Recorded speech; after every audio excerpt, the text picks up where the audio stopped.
Pravda pravdoucí. Takže teď s Toníkem Konrádem se vrátíte do prvních lavic základních škol a zaspíváte si s ním A ty svatý Vavřenečku. To umíte všichni, neříkejte, že ne. A ty svatý Vavřenečku, stojíš na měkkým kopečku, vycházejí ani z tebe, jako andělové z nebe. Vycházejí ani z tebe, jako andělové z nebe.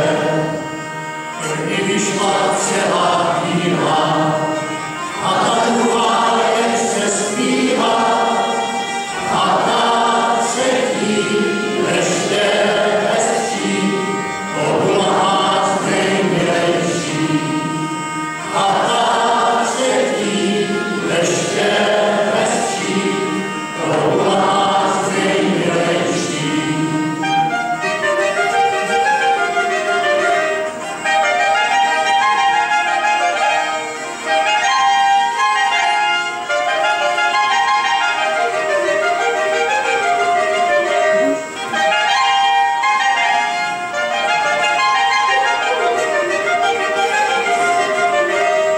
Čtvrtá vyšla jako obraz, když mě nechceš brouket